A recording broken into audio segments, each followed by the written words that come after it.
sommes à l'Arbre qui pousse, à Ottignies, une ancienne ferme devenue un vaste projet d'expérimentation écologique. Après une balade dans les bois voisins, Johanna revient dans son atelier avec sous le bras ses tiges de saule qui serviront de base à son travail. Pour le moment, je me suis beaucoup penchée vers ce genre de création des couronnes, avec différents types de dispositions.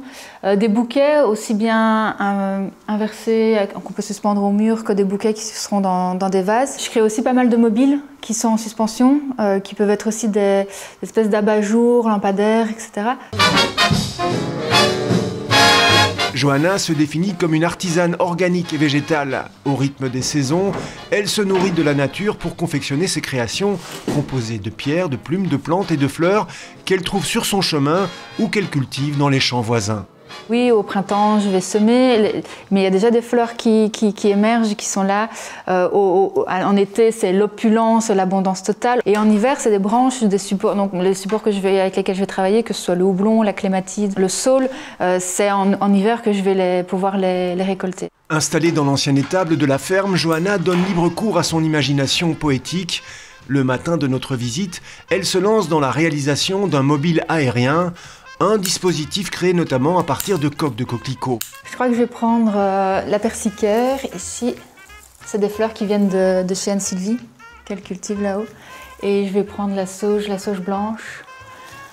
Elles sont assez contrastées et je crois que ça va bien donner. Depuis 2 ans, Johanna vit avec son compagnon et leur enfant dans une roulotte à l'arrière de la ferme. Le lieu accueille une dizaine de projets écologiques avec une notion commune à tous. Et remettre l'écologie et le social au centre de nos vies, de notre société, où ce n'est pas uniquement l'argent qui est la ressource fondamentale, il y a d'autres ressources qui sont mises en valeur. Et c'est vraiment précieux ici, ouais. L'Arbre qui pousse, c'est vraiment un cocon dans lequel on peut développer ses projets et dans lequel on peut s'inspirer les uns les autres, se soutenir les uns les autres et être soutenus.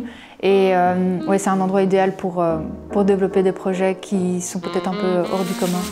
Un lieu hors du commun qui entend placer le vivant au centre des pratiques de production. De son côté, Johanna veut susciter la reconnaissance des plantes et des matières organiques qui entourent notre quotidien. Les objets que je vais créer peuvent inviter à l'émerveillement et ensuite j'ai un peu l'intention, l'ambition que l'œil de chacun et de chacune va s'affiner par cet émerveillement et que cet émerveillement, on puisse l'observer partout à l'extérieur aussi.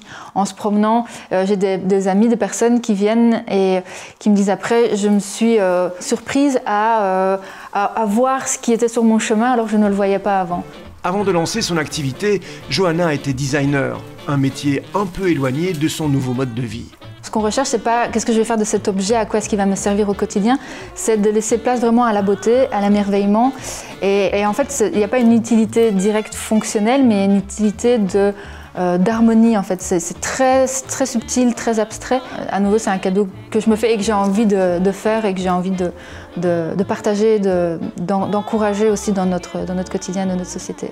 Johanna a baptisé son projet Cosmos à Doxa. Cosmos est à la fois une fleur annuelle buissonnante et une invitation à la connexion au monde. Adoxa, c'est le nom d'une petite herbacée qui signifie humilité en grec, le yin et le yang de la création organique.